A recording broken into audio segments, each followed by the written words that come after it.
रया क्यों मोह ममता में सो जगत में जीवन है दिन दोय पता ना आवण हो के न होए पर कौन है। उसका उत्तर 8वें अध्याय के 3 श्लोक में गीता ज्ञानदाता ने दिया है कि वो परम अक्षर ब्रह्म है। परम अक्षर ब्रह्म, ब्रह्म कहो पुरुष कहो। गीता जी अध्याय नंबर 15 के श्लोक नंबर 16 में 2 ब्रह्म 2 पुरुष, एक क्षर पुरुष, इसको सर ब्रह्म भी कह सकते हैं, एक अक्षर ब्रह्म अक्षर पुरुष, इसको अक्षर ब्रह्म भी कह सकते हैं। और वो तीसरा 15वें अध्याय के 17वें श्लोक में बताया ना, उत्तम पुरुष है तो अन्य, वो है परम अक्षर ब्रह्म परम अक्षर पुरुष। तो यहां गीता अध्याय नंबर 18 के श्लोक नंबर 62 में कहा कि अर्जुन तू सर्वभाव से उस परमेश्वर की शरण में जा जिसकी कृपा से तू परम शांति और शाश्वत स्थानम, शाश्वतम स्थानम, शाश्वत माने सदा रहने वाला जिसका नाश कभी ना हो, स्थान कहो धाम कहो लोक कहो देश कहो, तो हम उसे सतलोक कहते हैं, उसको शाश्वत स्थान भी कह सकते हैं, शाश्वत परमधाम सनातन परमधाम भी कहते हैं। तो इसलिए कहा कि तू उस परमेश्वर की शरण में जा, भजन करो उस रब दा जो दाता है कुल सबका, उस रब का, उस राम का, उस अल्लाह का, उस गॉड का जो सबसे न्यारा है। उसकी भक्ति करने के लिए संकेत दिया गया है कि राम नाम रटते रहो। अब यहां जो राम नाम के लिए संकेत प्रभु दे रहे हैं, ईब समझ में आओगा आपको, आपका नहीं तो हम इनकम्प्लीट नॉलेज होता है। नीम हकीम गुरुओं के चक्कर में पड़ के अभी तक हमारी बुद्धि यही भ्रम रही थी कि राम नाम, देखो कबीर जी भी तो कहते हैं राम का नाम जपो, वो भी तो इस दशरथ पुत्र को ही संकी और संकेत कर रहे हैं। ये अल्पज्जता थी, ये लोक वेद था। अब हमें पता चला वो किस राम की तरफ संकेत कर रहे हैं। हमारे सभी संत ग्रंथ भी किसी और ही राम की तरफ, और उसके बारे में वो सदग्रंथ स्वयं नहीं जानते।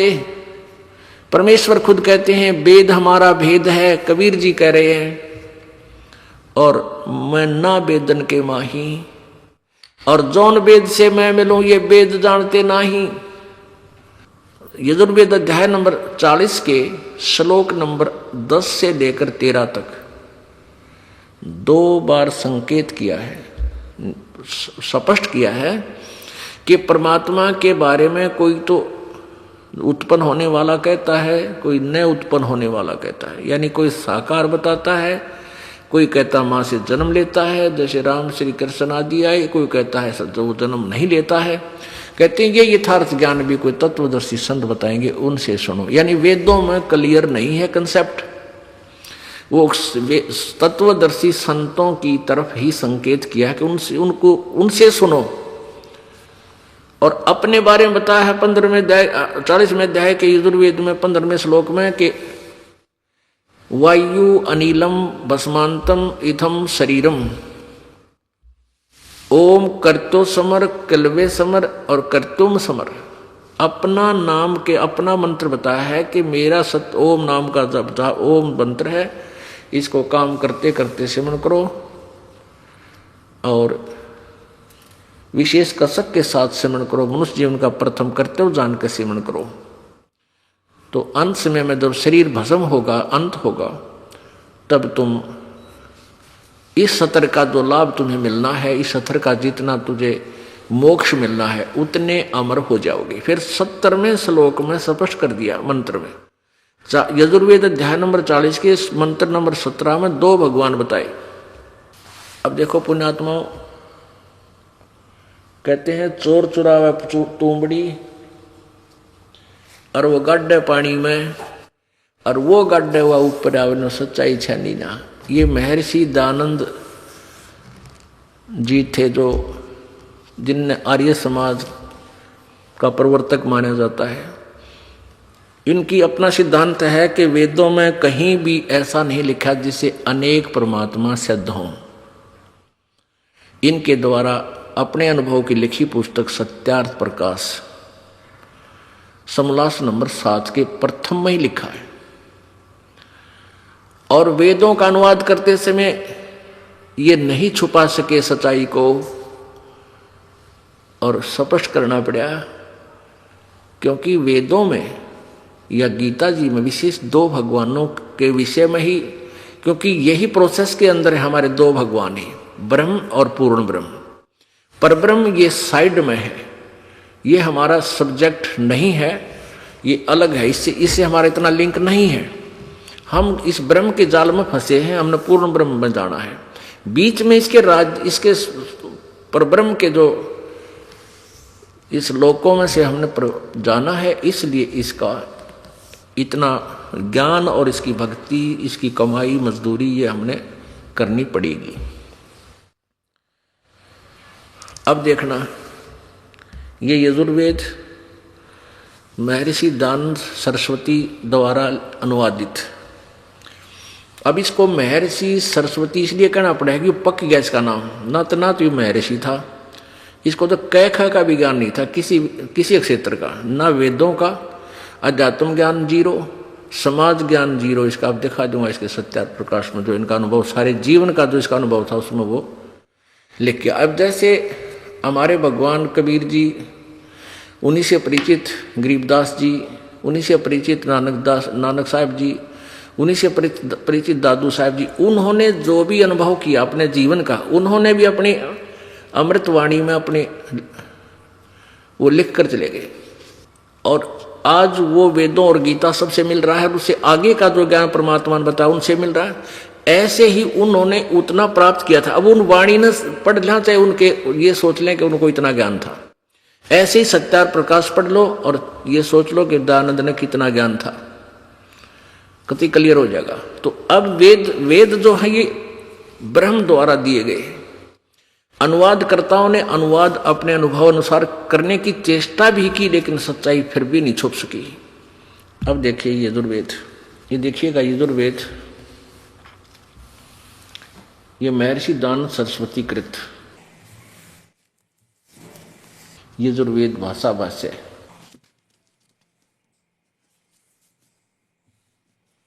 ये है प्रकाशक सार्वजनिक कार्य प्रतिनिधि सभा 2/5 महर्षि दयानंद भवन, रामलीला मैदान, नई दिल्ली। ये इनका इतना दूरभाष है। और ये किसके द्वारा अनुवादित है? यजुर्वेद आर्य भाषा भाष्य, यानी हिंदी भाषा में अनुवादित संपूर्ण 40 अध्याय किसने किए हैं? महर्षि दयानंद सरस्वती कृत, इनके द्वारा किया हुआ अनुवाद किया गया। और ये मुद्रक है Prince offset printers, 1510 Pataudi house, त्रियागंज, नई दिल्ली से। अब इसके लास्ट में है ये 40वां अध्याय, अंतिम अध्याय है ये देखिएगा। पहले तो आपको ये क्लियर करते हैं कि ये है ये जो 44वां अध्याय, 44 माने 40वां,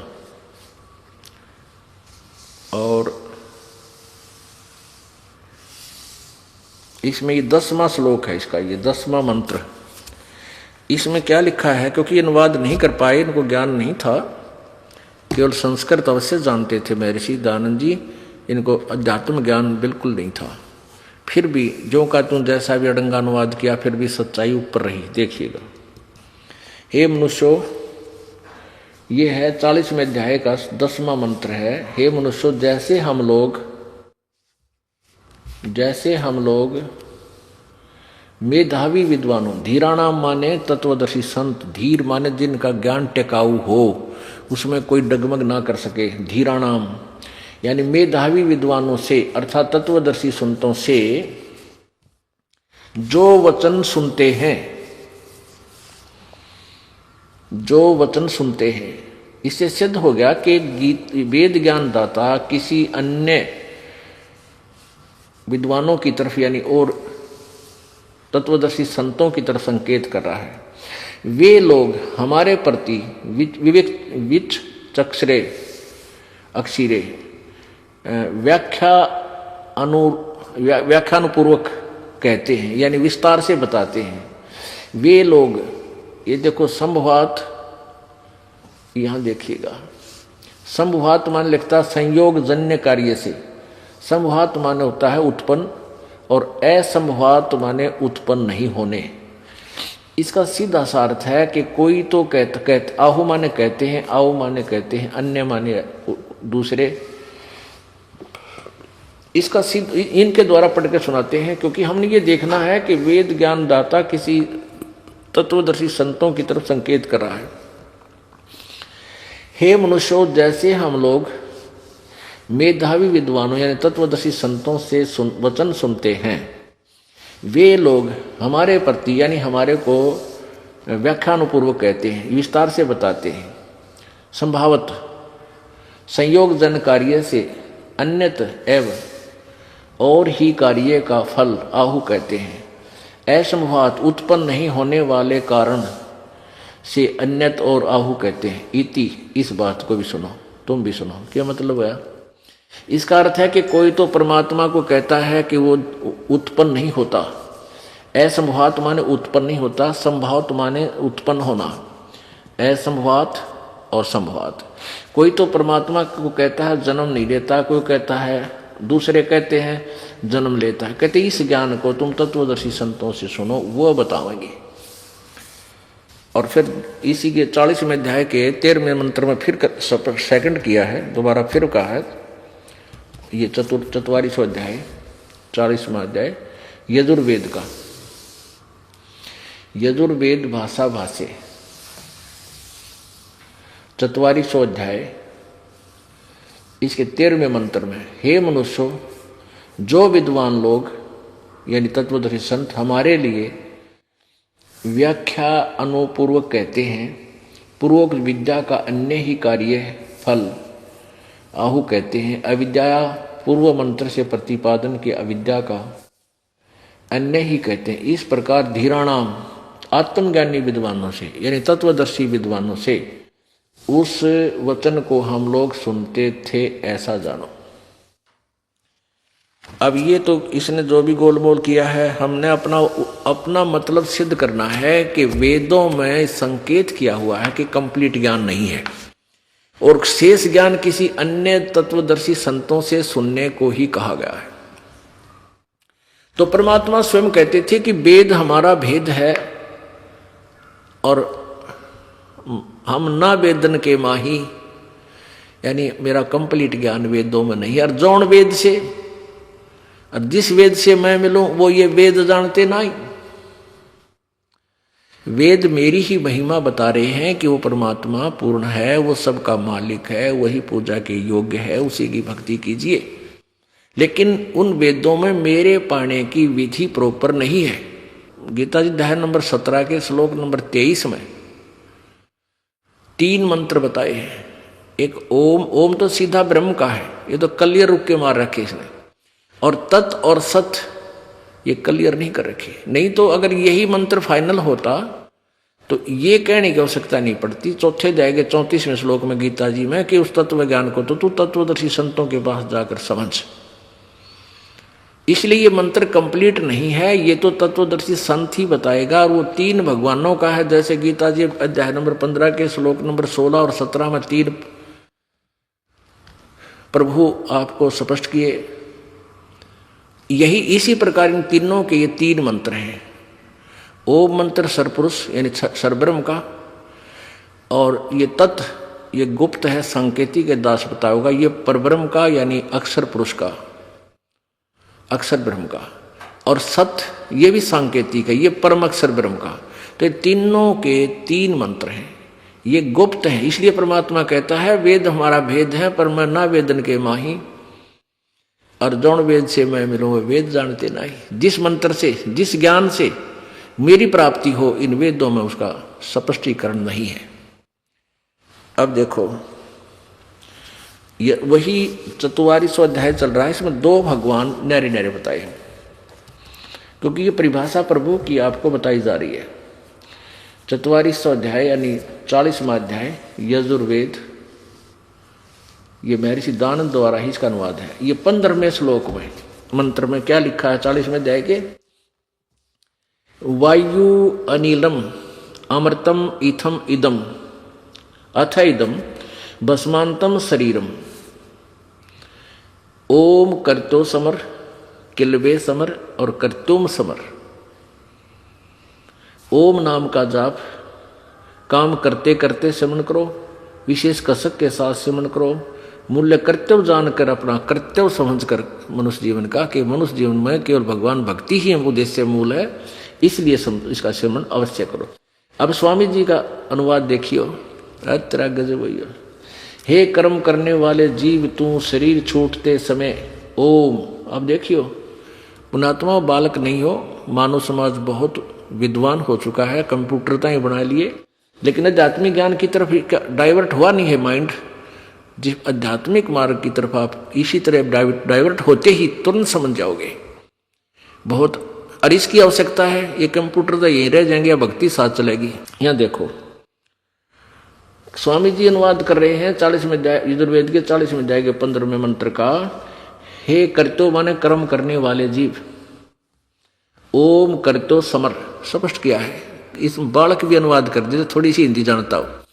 ओम मंत्र का जाप काम करते करते समर कर। यूं कहे, कर्म करने वाले जीव तू शरीर छूटते समय ओम, इस नामवाची ईश्वर को समर समन कर।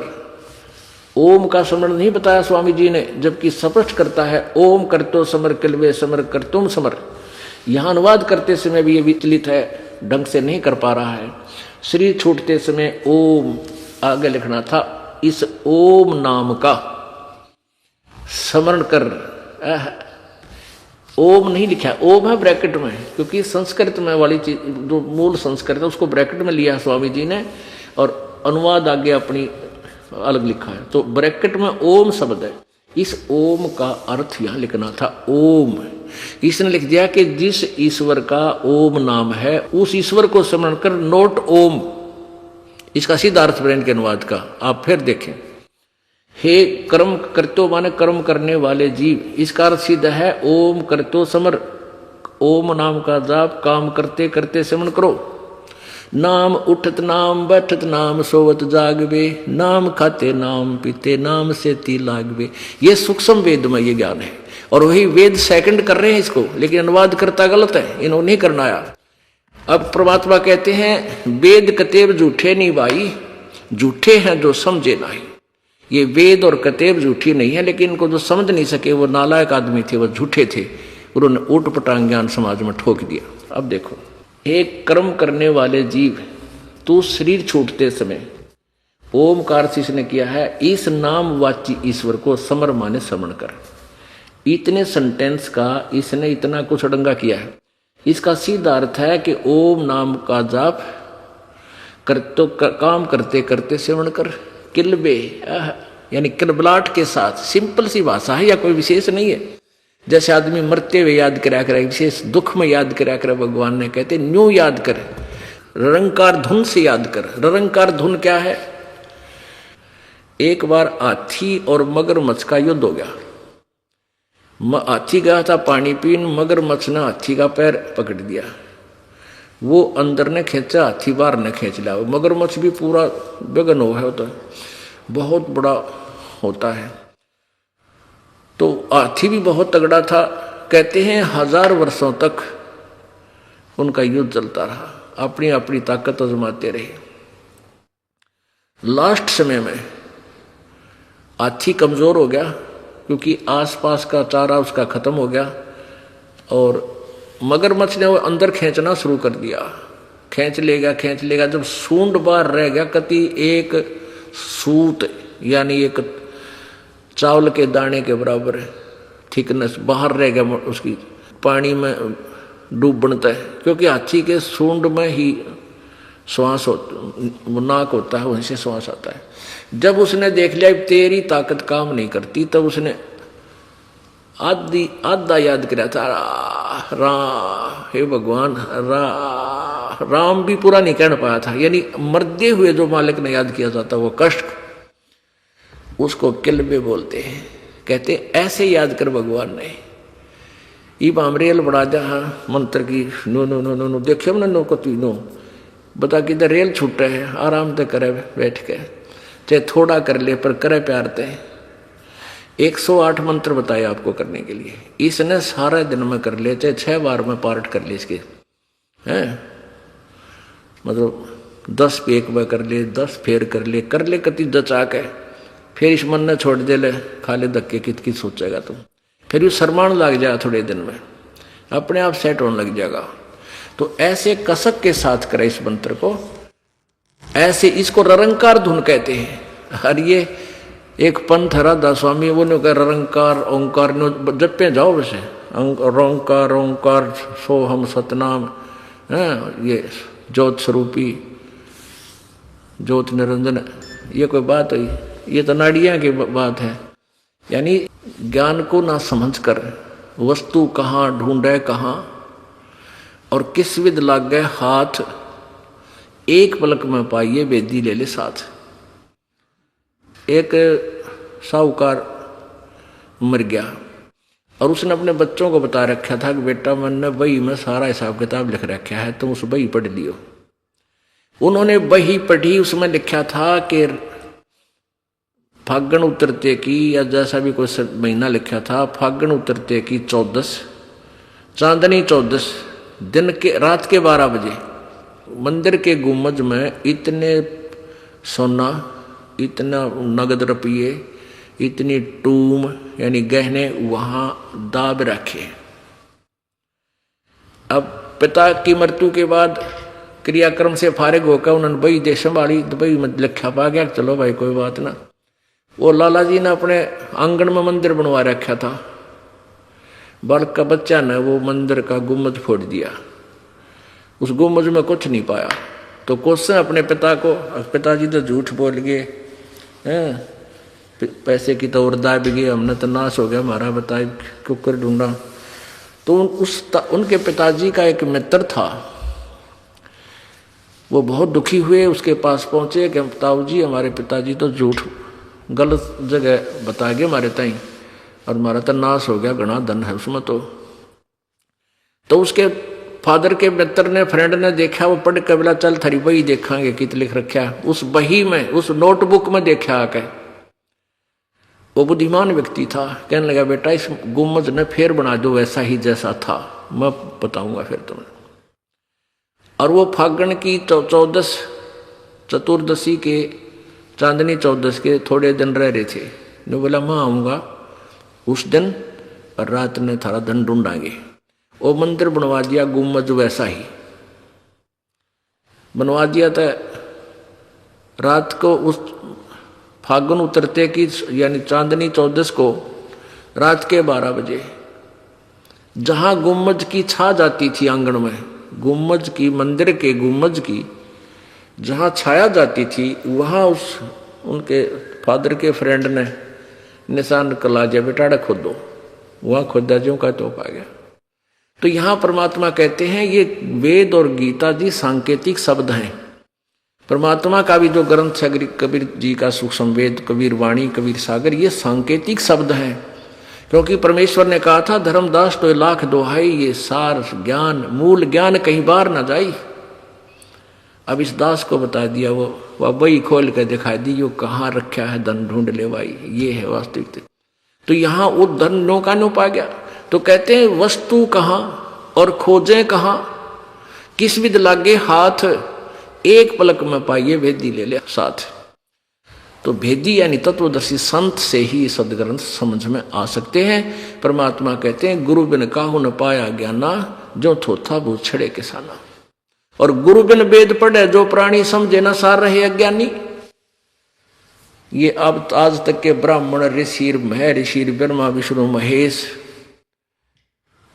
और ये सब अज्ञानी थे, वेदों से अपरिचित थे। और इस कलयुगी महर्षि दानंद की तब के गुजरी थी, वो कोई वेदों को समझ सके। अब यहां एक बात और अड़ गई, प्रथम बार कोई सुन रहा होगा, भक्त देख रहा होगा, इस परमात्मा की महिमा के ज्ञान को सुन रहा होगा टीवी पे, तो बिदक जागा, नो कहेगा ब्रह्मा विष्णु महेश को भी ज्ञान नहीं, इस रामपाल को ही ज्ञान है, यानी नो दीदे काटेगा और भगवान से दूर हो जाएगा। दास चाहता है रामपाल को ज्ञान नहीं है, रामपाल तो एक स्पीकर समझ लो या टेप रिकॉर्डर समझ लो, परमात्मा के सदग्रंथों को पढ़कर आपको सुना और प्रत्यक्ष दिखा रहा है। ज्ञान तो भगवान का है, उसी ने हमें दिया था। हम गुम्मज फोड़ दिया हमने, वो यथा स्थान नहीं खोजा। और गुम्मज में कि मैं पाया को नहीं, क्योंकि वहाँ था ही नहीं। वो सांकेतिक शब्द हैं, ये तत्वदर्शी संत और तत्व ज्ञान में ही वो आपको मिल सकेगा और कहीं नहीं। अब इसके लिए थोड़ा सा कंसेप्ट और क्लियर करना पड़ेगा कि ना तो ब्रह्मा विष्णु महेश को ज्ञान था, ना दुर्गा को पूर्ण ज्ञान था, और न ही सतयुग के ब्राह्मणों को या ऋषियों को ज्ञान था। तो आज वाले ब्राह्मण ऋषि कहाँ से ज्ञान लाओगे? ना वो वेद समझ सके। परमात्मा की एक वाणी को क्लियर करने के लिए कि गुरु बिन का वेद पढ़े जो प्राणी, समझे ना सार रहे अज्ञानी, ये सार नहीं समझ सके भगवान इन वेदों का। अनुवाद तक कोई कर दे, उठपटंग संस्कृतकार कुछ भी कर सकते हैं जिसको थोड़ी बहुत आती है, लेकिन भावार्थ महत्व रखता है। ये देखिएगा, श्रीमद् भागवत यानी दुर्गा पुराण गीता प्रेस गोरखपुर से प्रकाशित है। ये दुर्गा है, राक्षसों को मार रही है, ये इसी की महिमा है इसमें। ये दुर्गा पुराण कहो चाहे देवी पुराण कहो। ये इसके संपादक कौन है? हनुमान प्रसाद पोदार चिमनलाल गोस्वामी। गीता प्रेस गोरखपुर से प्रकाशित है। प्रकाशक एवं मुद्रक हैं गीता प्रेस गोरखपुर, गोविंद भवन कार्यालय, कोलकाता का संस्थान। अब इसमें आपको 28 पृष्ठ पे दिखाते हैं। अब पुण्यात्माओं, हम रोटी रोज वही खाते हैं, और जिस दिन उन्हीं रोटी में सुबह खा ली, शाम में भूख नहीं लगी, तो आप अस्वस्थ हो चुके हो। जब तक आप स्वस्थ हो, रुचि पूरी बनेगी, भूख प्रॉपर लगेगी। ऐसे ही इस परमेश्वर के ज्ञान ने 100 बार भी सुनोगे, 100 बार ही आपको अच्छा लगना चाहिए, तो आपका भक्ति स्वस्थ चल रहा है, आप ठीक चल रहे हो। अन्यथा आपको लगता है तो कई बार सुन लिया, पहले भी सुना था, तो आप में कोई कर्म की मार फिर जोर दे रही है। उसका इलाज भी यह है कि ना चाहते हुए भी इसी कड़वी टैबलेट ने खाते रहना। यह ज्ञान सुनना ही सुनना पड़ेगा, और इसी तो फिर देखना सेट हो जाता, 2 मिनट के बाद रुचि हो जाती है। अब देखिएगा, ये पहला स्कंद और पृष्ठ 28 पे यहां देखिएगा, नारद जी और व्यास जी की वार्ता हो रही है। नारद जी ने कहा, महाभाग व्यास जी, तुम इस विषय में जो पूछ रहे हो ठीक यही प्रश्न मेरे पिताजी ने भगवान श्री हरि से किया था, यानी विष्णु जी से। देवादिदेव भगवान जगत के स्वामी हैं, लक्ष्मी जी उनकी सेवा में उपस्थित रहती हैं। ये उनकी शोभा बता रखी है, वो किसे हैं भगवान। वे चराचर जगत के आश्रयदाता हैं। अब क्या कह रहा नारद जी, वे चराचर जगत के आश्रयदाता हैं, जगत गुरु एवं देवताओं के भी देवता हैं। ऐसे जगत प्रभु भगवान श्री हरि महान तप कर रहे थे, उनकी समाधि लगी थी। यह देखकर मेरे पिता ब्रह्मा जी को बड़ा आश्चर्य हुआ। अतः उन्होंने उनसे जानने की इच्छा प्रकट की। ब्रह्मा जी ने पूछा, प्रभु आप देवताओं के अध्यक्ष, जगत के स्वामी, भूत भविष्य एवं वर्तमान सभी जीवों के एकमात्र शासक हैं। भगवान फिर आप क्यों तप कर रहे हैं और किस देवता के आराधना में ध्यान मगन है? मुझे असीम आश्चर्य तो यह हो रहा है कि आप देवेश्वर एवं सारे संसार के शासक होते हुए भी समाधि लगाए बैठे हैं। अब विष्णु जी ने के ज्ञान दिया, बताया। ब्रह्मा जी के विनित वचन सुनकर भगवान श्री हरि यानी विष्णु जी कहने लगे, ब्रह्मन सावधान होकर सुनो, मैं अपने मन का विचार व्यक्त करता हूँ। देवता दानव मानव सब यही जानते हैं कि तुम सृष्टि करते हो, मैं पालन करता हूँ, और शंकर संहार क्या करते हैं, किंतु फिर भी वेद के पारगामी पुरुष अपनी युक्ति से ये सिद्ध करते हैं कि रचने पालने और संहार करने की यह योग्यता जो हमें मिली है, इसकी अधिष्ठात्री शक्ति देवी है, यानी दुर्गा है। वे कहते हैं कि जो आगे छोड़ो, उस शक्ति के अभाव में तुम इस संसार की सृष्टि नहीं कर सकते, मैं पालन करने में सफल नहीं हो सकता। और रुद्र से संहार कार्य भी होना संभव नहीं। ब्रह्मा जी, हम सभी उस शक्ति के सहारे ही अपने कार्य में सदा सफल होते आए हैं। अब देखो कितने कंसेप्ट क्लियर होंगे कि समर्थ नहीं है ब्रह्मा विष्णु महेश। सुवर्थ प्रत्यक्ष और परोक्ष दोनों उदाहरण मैं तुम्हारे सामने रखता हूं, सुनो। यह निश्चित है कि उस शक्ति के अधीन होकर ही मैं इस शेष नाग की सैया पर सोता और सृष्टि करने का अवसर आते ही जाग जाता हूं। मैं सदा तप करने में लगा रहता हूं। उस शक्ति के शासन से कभी मुक्त नहीं रह सकता। कभी अवसर मिला तो लक्ष्मी के साथ सुखपूर्वक समय बिताने का सौभाग्य प्राप्त होता है। मैं कभी तो दानवों के साथ युद्ध करता हूं। आखिर जगत को भय पहुंचाने वाले दैत्यों के विकराल शरीरों को शांत करना मेरा परम कर्तव्य हो जाता है। आगे और तोड़ पाड़ दिया। मुझे सब प्रकार से, ये 29 पृष्ठ पे है पहले सकंद का, मुझे सब प्रकार से शक्ति के अधीन होकर रहना पड़ता है। मैं दुर्गा के अधीन हूं और उन्हीं भगवती शक्ति का, मैं दुर्गा का मैं निरंतर ध्यान किया करता हूं, यानी मैं उससे की पूजा करता हूं। और ब्रह्मा जी, मेरी जानकारी में इन भगवती शक्ति से, दुर्गा से बढ़कर दूसरे कोई देवता नहीं, यानी इससे ऊपर कोई भगवान नहीं। ये फाइनल गॉड है मेरा। अब दुर्गा क्या कहती है? वो कहती है ब्रह्म की साधना करो, क्योंकि इन ज्ञान, अब जैसे माँ के पेट में प्राणी को पूरा ज्ञान होता है और बाहर आते भूल जाता है, ऐसे ही दुर्गा भी ऊट पटांग, क्योंकि एक सतलोक से निकलने के बाद इनकी ऐसी ही स्थिति हो गई है, इनको यथार्थ ज्ञान नहीं रहा। अब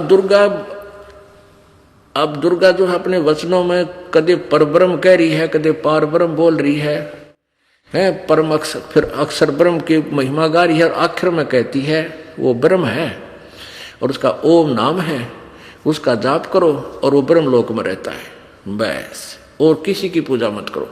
तो इससे विष्णु जी के अज्ञान की पोल खुल गई। वो कहता मैं दुर्गा से ऊपर किसी को नहीं मानता। दुर्गा कहती है ब्रह्म की पूजा करो और सब पूजाएं छोड़ दो, मेरी भी छोड़ दो। आगे देखो, इसी दुर्गा पुराण में 562 पृष्ठ पे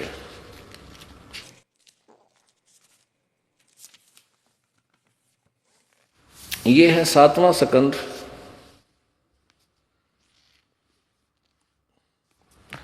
और 562 पृष्ठ। देवी द्वारा हिमालय को ज्ञानोपदेश और ब्रह्म स्वरूप का वर्णन, यानी ब्रह्म का स्वरूप बताया उसने, कैसा है, क्या स्थिति है। श्री देवी कहने लगी, पर्वतराज इस प्रकार योग युक्त होकर, ये तो अपने बारे में कह रही है, यह कहती है उस ब्रह्म का क्या स्वरूप है। यहां तो कहती है मेरी साधना कर तो ऐसे कर, आगे लिखा उस ब्रह्म का क्या स्वरूप है यह बतलाया जाता है। जो प्रकाश रूप सबके अत्यंत समीप में स्थित हृदय रूप गुहा में स्थित होने के कारण गुहातर नाम से प्रसिद्ध है और महान पद अर्थात परम प्राप्य है। वह समस्त प्रजा के ज्ञान से परे है, अर्थात किसी की बुद्धि में आने वाला नहीं है, यह तुम जानो। जो परम प्रकाश रूप, जो सूक्ष्म से अत्यंत सूक्ष्म है, जिसमें संपूर्ण लोक और इन लून लोकों में निवास करने वाले प्राणी स्थित हैं, वही यह अक्षर ब्रह्म। अब देखो यहाँ अक्षर ब्रह्म कहा है, वही सबके प्राण है, वही सबकी वाणी है और वही सबके मन है। यह वह परम सत्य और अमृत अविनाशी तत्व है। सौम्य उस वेदने योग लक्ष्य को तुम वेदन करो, लक्ष्य का तुम वेदन करो, मन लगाकर उसमें तन्मय हो जाओ। सौम्य उपनिषद में कथित महान अस्त्र रूप धनुष लेकर उस पर उपासना द्वारा तीक्ष्ण किया हुआ बाण संधान करो और फिर भावानुगत चित्त के द्वारा उस बाण को खींचकर उस अक्षर रूप ब्रह्म को ही लक्ष्य बनाकर वेदन करो।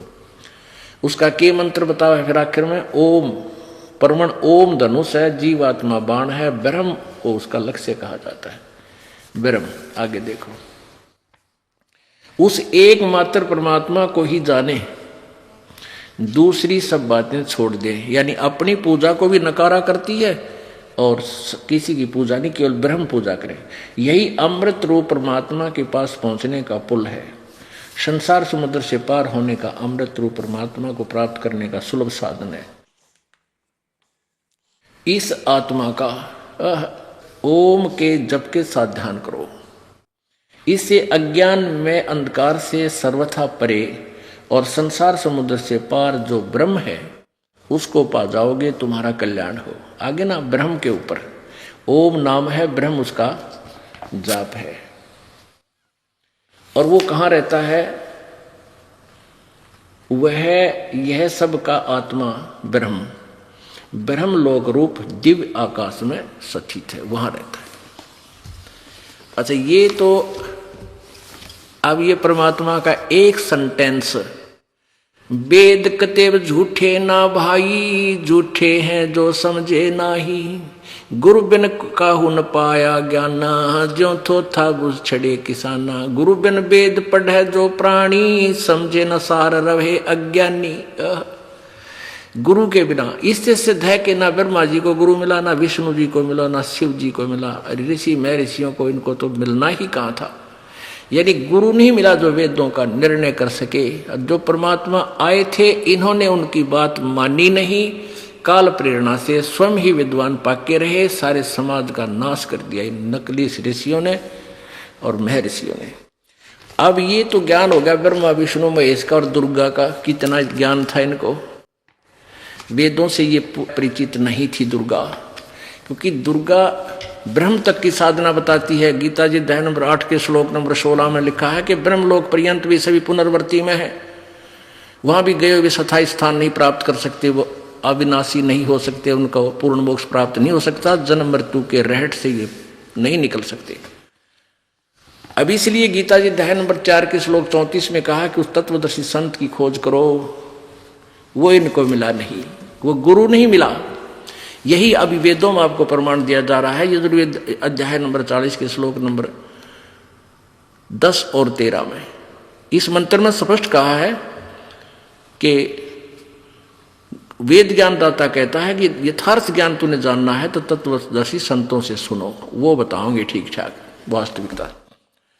अब सतयुग के ऋषियों के बारे में, ब्राह्मणों के बारे में क्या सोच थी वो आपको बताते हैं। 414 पृष्ठ पे इसी देवी पुराण के ये देखिएगा, ये छठा स्कंद और पृष्ठ नंबर 414 पे ये है संक्षिप्त देवी भागवत छठा स्कंद। जन्मे जय ने पूछा महाभाग किस युग में कैसा धर्म का स्वरूप है, इस संपूर्ण विषय को विशेष रूप से बताने की कृपा कीजिए। ये writer of Purana Veda and Gita Vyas ji, ये सब का लेखक है। और ये क्या बोल रहा है देखना। व्यास जी बोले, राजन यह निश्चय है कि सतयुग में ब्राह्मण वेद के पूर्ण विद्वान थे और उनके द्वारा निरंतर भगवती जगदम्बा की आराधना होती थी। वेद के पूर्ण विद्वान थे और वो दुर्गा की पूजा करते थे। ये थे वेद के विद्वान, थारा गजे भैया। और भगवती का दर्शन करने के लिए उनका मन सदा ललायित रहता था। अरे कलयुग के ब्राह्मणा क्या फिर कहाँ के इन ऋषियों की तो कहना है क्या है। इस देवी पुराण में लिखा है कि सतयुग में जो राक्षस होते थे वो कलयुग के ब्राह्मण हैं। ये दास नहीं कह रहा, ये देवी पुराण बता रही है। ये देखिएगा इसी में छठा स्कंद वही 414 पृष्ठ, ये छठा स्कंद है, यही 414 पृष्ठ है जो अभी आपने पढ़ा। इसी में यह देखो, धर्म की यह सतिथि त्रेता में रही परंतु कुछ ह्रास हो गया। सतयुग की जो सतिथि थी वह द्वापर में विशेष रूप से कम हो गई। सतयुग से चल रहा है युगान। राजन इन प्राचीन युगों में, पहले वाले युगों में जो राक्षस समझे जाते थे वे कलयुग में ब्राह्मण माने जाते हैं, क्योंकि अब के ब्राह्मण प्राय पाखंड करने में तत्पर रहते हैं। दूसरों को ठगना, झूठ बोलना और वैदिक धर्म कर्म से अलग रहना कलयुगी ब्राह्मणों का स्वाभाविक गुण बन गया है। दास नहीं कह रहा, ये अपने सदग्रंथ बता रहे हैं। अपने आत्माओं परमात्मा का वो एक ही शब्द, एक ही श्लोक, भाई गुरु बिन काहू न पाया ज्ञाना, जो थोथा बुछड़े किसाना, गुरु बिन वेद पढ़े जो प्राणी, समझे न सार रहे अज्ञानी। ये अज्ञानी टोल इकट्ठा हो रहा था सारा। अब ब्रह्म खुद कहता है गीता जी अध्याय नंबर 18 के श्लोक नंबर 62 में कि तू सर्वभाव से उस परमेश्वर की शरण में जा, और उसके लिए तत्वदर्शी संतों की खोज कर। चौथे जाएगी 34वें श्लोक में। तो इन सभी ने गुरु नहीं मिला, तत्वदर्शी संत नहीं मिला, जिसलिए ये सब अज्ञानी थे। अब देखो फिर यजुर्वेद देखते हैं हम। ये यजुर्वेद ये महर्षि दानव सरस्वती द्वारा अनुवादित है। आज परिभाषा प्रभु की के ऊपर विशेष विवरण है हमारा। तो इन्होंने क्या ये इसलिए क्लियर कर रहे हैं सारा कि परमात्मा ब्रह्म, परब्रह्म और पूर्ण ब्रह्म, ये तीन परमात्मा से परिभाषा प्रभु कंप्लीट होती है। प्रकाशक है सार्वदेशिक कार्य प्रतिनिधि सभा 2/5 महर्षि दान भवन, मरमला मैदान, नई दिल्ली। अनुवादक हैं महर्षि दानंद।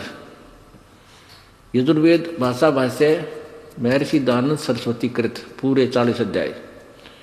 और ये कहाँ से छपी है? वही Prince offset printers, 1510 Pataudi house, Daryaganj, नई दिल्ली से। अब हम ये पढ़ते आ रहे हैं यजुर्वेद भाषा भाष्य अध्याय नंबर 44 यानी 40वां, ये 15वां पढ़ रहे थे। इससे इन अज्ञानियों की झलक आई थी, इसलिए ये प्रसंग बीच में सुनाना पड़ा। ये देखिएगा, इसमें सीधा अर्थ है वायु अनिलम अमृतम अथम इदम, अथ इदम भस्मांतम शरीरम, ओम करतो समर किलवे समर और करतुम समर।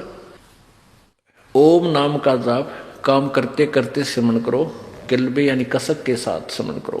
कति जैसे आदमी घनी जानी मरते हुए याद करता है, ररंकार, ररंकार इसको बोलते हैं। आधा राय बोल रहा था, इतने में मालिक ने उसकी मदद की आकर के डूबते हुए। तो ऐसे आप भक्ति करोगे तो थोड़ा मंत्र कर लेना, कति कसक के साथ करना, वो सीधा जमा होता आपका जा करके। अब देखो फिर है कर्तुम समर, मूल कर्तव्य समझकर, मुख्य कारण समझकर उसका स्मरण करो। फिर बसमान वायु अनिलम अमृतम अथ इदम, इसके पश्चात आपका जो वायु माने ये प्राण, ये जीव, श्वास निकलेगा, जो अंत होगा तेरे शरीर का, ये अमृतम यानी इतना अमर हो जाएगा जैसे ओम नाम के जाप करने वाले विधिवत विकारों रहित होकर के और पूर्ण संत से उस सतर के गुरु से नाम ले करके, तो ये कहाँ चले जाते हैं? ब्रह्मलोक में। और ब्रह्मलोक में कब तक रहते हैं? 36,000 बार इस उत्पत्ति पर लय हो लेगी, यानी ब्रह्मा की मृत्यु तक, ब्रह्मा की आयु तक ये वहाँ रहेंगे। उसके बाद फिर 84 लाख योनियों में आ जाएंगे। यानी इतना, इसलिए इनको भी अमर बता दिया। इतने वर्षों तक वहाँ रह भी जाएगा तो फिर भी मृत्यु, फिर भी जन्म मृत्यु। तो फिर आगे क्या बताया है? इसने क्या अनुवाद किया है? वेद ज्ञानहीन प्राणी ने, महर्षि दानंद ने, हे कर्म करतो करते कर्म करने वाले जीव, तू शरीर छूटते समय ओम का नहीं, ये ओम ब्रैकेट में संस्कृत है, ओम इस नाम वाची ईश्वर को, जिस ईश्वर का ओम नाम है उस ईश्वर का स्मरण कर, नोट ओम का। किलबे माने अपने सामर्थ्य के लिए परमात्मा और अपने स्वरूप का, किलबे मानी अर्थ किया इसने, स्मरण कर। कर्तम अपने किए का स्मरण कर। इस संस्कार का वायु, धनज्जादि रूप वायु, अनिलम कारण रूप वायु को कारण रूप वायु, अविनाशी कारण को धारण करता। इसके अंतर यह शरीर नष्ट होने वाला, सुखादि का आश्रय शरीर, अंत में भस्म होने वाला होता है, ऐसा जानो। बता इसका कोई सिर पैर बना? इसका क्या निष्कर्ष निकाला? इतना बड़ा व्याख्या कर दी। आगे देखो 70वें मंत्र में 40वें अध्याय के में 2 परमात्मा सिद्ध किए। दास ये चाहता है कि हम परिभाषा प्रभु की अकॉर्डिंग टू द शास्त्र समझें, और वही फाइनल है, बाकी दंत कथा कोई कुछ कहता रहो, उससे हमने कुछ लेना देना नहीं। गीता जी अध्याय नंबर 16 के श्लोक नंबर 23-24 में यही कंसेप्ट क्लियर कर रखा है कि जो शास्त्र विधि को त्याग कर मनमानी पूजा करते हैं उनको कोई लाभ नहीं होता, ना उनकी गति होती, ना उनको सिद्धि प्राप्त होती, ना कोई कार्य सिद्ध होता, ना सुख होता। इसलिए अर्जुन तेरे लिए कर्तव्य और अकर्तव्य में, यानी कौन से कार्य करने हैं, कौन से त्यागने चाहिए भक्ति मार्ग में, उनके लिए शास्त्र ही प्रमाण है, नथिंग एल्स। सदग्रंथों को फाइनल मान के फिर चलना। जो संत शास्त्र अनुसार साधना बताता है उसी संत की खोज कर और उसी के कार्य बताए अनुसार साधना करो, जब सफल होगे। तो यहाँ के हमने सदग्रंथों से ही अपने आप को स्थिर करना है, अपने ज्ञान को दृढ़ करना है, तभी हम आगे चल पाएंगे। अब 44वां अध्याय 40वां अध्याय यजुर्वेद 40वां अध्याय। अब इसमें 17वां मंत्र आप पढ़ेंगे। इसमें क्या लिखा है? हर्मेन पात्रेण सतस्य अपहितम मुखम, ये असौ आदित्य पुरुष है, स असौ अहम ओम खम ब्रह्म। अब इसका अनुवाद क्या लिखा है स्वामी जी ने? हे मनुष्यो, जिस ज्योति स्वरूप, हिरमेन ज्योति स्वरूप, पात्रेण रक्षक मुद से, सत्य अविनाशी यथार्थ कारण के अपहितम आच्छादित मुखम, मुख के तुल उत्तम अंग का प्रकाश किया जाता है, जो वह असौ मान वह आदित्य प्राण व सूर्य मंडल में वो पूर्ण परमात्मा है। वह प्रोक्ष रूप है, वो तो गुप्त है, वो तो ऊपर गुप्त है। जो अविनाशी भगवान है वो तो ऊपर गुप्त है। और अहम, अब देखो अहम संस्कार देखो, अहम मैं खम आकाश के तुल व्यापक, ये लिखा है ओम खम ब्रह्म। वो ब्रह्म जो है, खम माने ब्रह्मलोक में स्वर्ग में रहता है, उसका ओम नाम है, ये सीधा इसका अर्थ है। खम माने स्वर्ग भी होता है, आकाश भी होता है, दो अर्थ। दिव्य आकाश लिखा है ना, दिव्य आकाश में स्थित है, देव दुर्गा बोल रही है, तो खम माने वो दिव्य आकाश है, और ब्रह्म माने ब्रह्म, ओम उसका ओम मंत्र है। तो इसका क्या अर्थ है? वह परमात्मा तो पूर्ण परमात्मा है, वह प्रोक्ष रूप है, यहां है लिखना था, ये उड़ जा रहा है। और वेद ज्ञान दाता कहता अहम, यहां से अहम ओम ब्रह्म खम खम खम ब्रह्म। अहम माने मैं, खम माने आकाश के तुल्य व्यापक, आकाश दिव्य आकाश में ब्रह्म सबके गुण कर्म और स्वरूप करके अधिक हूं। अब सीधा लिखा मैं ब्रह्म हूं, इससे कि देख ले, मैं आकाश में रहता हूं उस खम में, और मैं ब्रह्म सबके गुण कर्म और स्वरूप करके अधिक हूं। यार नहीं लिख दे मैं ब्रह्म हूं और सबका रक्षक जो मैं उसका, ये ओम और लिख दिया, ओम सबका रक्षक जो मैं हूं, ओम ऐसा नाम जानो। पढ़ो जो। अब यहां इसका अर्थ, हाँ, ये दास ये कहना चाहता था कि दो परमात्मा इस यजुर्वेद भी सिद्ध कर रहा है, दो भगवान, दो प्रभु।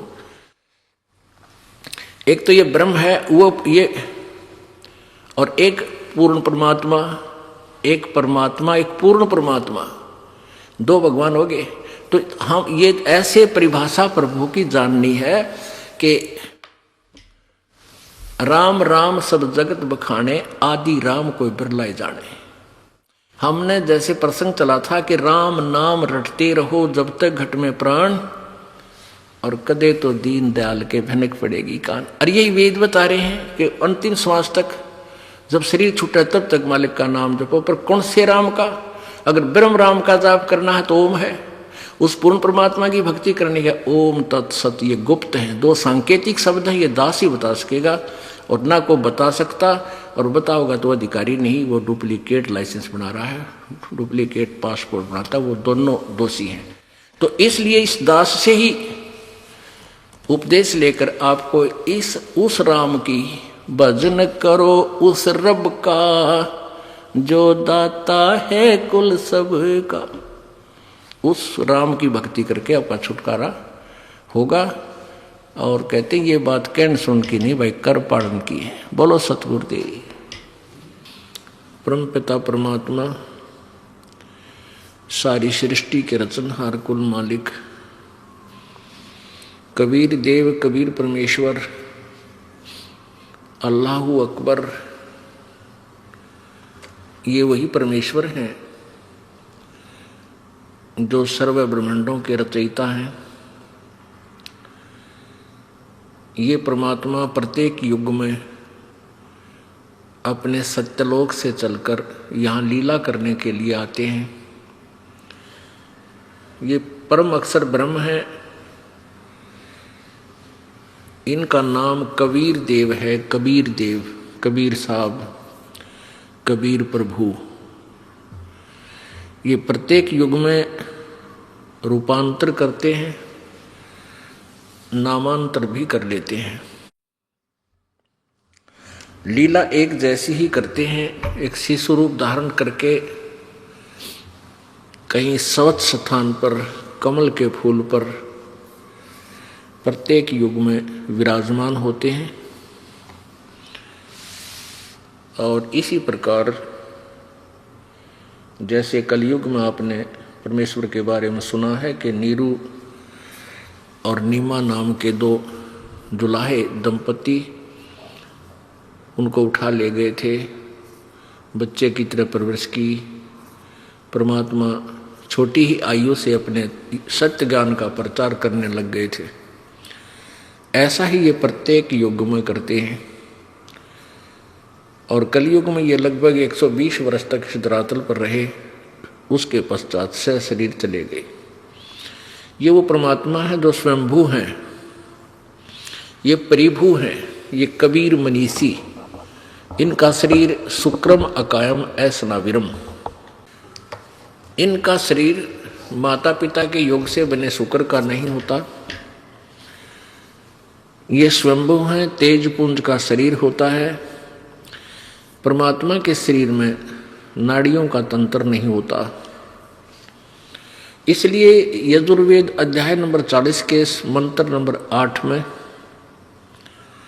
इसी कबीर मनीषी यानी कबीर विद्वान जिसकी इच्छा प्रत्येक व्यक्ति को है, वो कबीर साहब, कबीर भगवान, कबीर देव है। इनका शरीर अकायम, शुक्रम अकायम, 5 तत्वों से रहित इनका शरीर है। ऐसनाविरम है, नाड़ियां नहीं है इसके शरीर में परमात्मा के। वो परिभू है, सबसे पहले प्रगट। परिभू माने प्रथम प्रगट, और स्वयंभू माने स्वयं ही सर्वस्वा होते हैं। ये स्वयं ही प्रगट होते हैं, किसी मां से जन्म नहीं लेते। जैसे इस पृथ्वी पर आते हैं तो भी ये स्वयंभू होते हैं। सतलोक में, अमरलोक में, अलख लोक में, अगम लोक में, अनामी लोक में, कै लोक आदि में ये वही परमात्मा है जो स्वयंभू हैं, किसी मां से जन्म नहीं लेते। ये सब के पिता हैं। परमात्मा का पिता कोई नहीं होता। उस परमेश्वर ने आके हमें ज्ञान दिया है कि तुम जहां रह रहे हो ये लोक ठीक नहीं। आप इस लोक के रहने वाले नहीं हो। आप तो यहां सजा काट रहे हो और आपने इस कैद को, इस जेल को अपना मूल ठिकाना मान लिया। और आप जी ने इतना ही मान लिया कि यहाँ ऐसे ही संतानों उत्पत्ति की जाती है, इनकी परवरिश करनी चाहिए और इनका शादी विवाह करके फिर हम अपने कर्तव्य से मुक्त हो जाते हैं। फिर हमारी मृत्यु हो या जीवन रहे, कोई हमें आगे की सोच चिंता नहीं। परमात्मा कहते हैं कि जो कार्य आप जी ने मनुष्य जीवन से प्रारंभ करना था, जो करना चाहिए था, उसका तो स्टार्ट भी नहीं किया आपने। वो तो स्टार्ट भी नहीं किया। अब जैसे 2-4 बूढ़े इकट्ठे हो जाते थे, बुजुर्ग आपस में बतलाते थे, कोई दूर देश से आ जाता था, दूसरे गांव से, फिर वो कुशल मंगल पूछते थे एक दूसरे की। बाहर से आने वाला व्यक्ति कहता था कि भाई 2 लड़के हैं, 2 लड़कियां हैं, उनका शादी ब्याह कर दिया है, सब बाल बच्चेदार हैं और हम अपने कर्तव्य से मुक्त हो चुके हैं और हमारा तो बेड़ा पार हो गया। ये अब भगवान कद्दे उठा ले, यानी कभी मृत्यु हो जा, हमारा तो जीवन सफल हो गया। अब परमात्मा के ज्ञान की इस रोशनी में हमें पता चला कि वो जीवन तो बर्बाद कर दिया, सफल नहीं, व्यर्थ कर दिया। जिसके भी भाग्य में लड़का है या लड़की है, ये पूर्व निर्धारित होता है, ये प्रारब्ध में पूर्व ही आपके अंकित होता है और वही आपके को मिलता है, चाहे लड़का होता है या लड़की। संपत्ति जो भी आपको मिलना है वही मिलेगी, जो भी आपका पद पोस्ट प्राप्त होना है वो भी वही मिलेगा। जब तक हम पूर्ण परमात्मा कबीर जी की शरण में नहीं आते, तब तक हम केवल अपना प्रारब्ध ही भोगते हैं। और जो साधना भविष्य की करते भी हैं, जैसे पहले हम करते थे कि तो हनुमान जी की पूजा, कहीं बाबा श्याम जी की पूजा या किसी और देवी देवता की पूजा, ये साधनाएं हमारी शास्त्र विरुद्ध थी। कहने का भाव यह है कि हमारा भविष्य का कोई भी पुण्य नहीं बन रहा था। प्रारब्ध अच्छा था,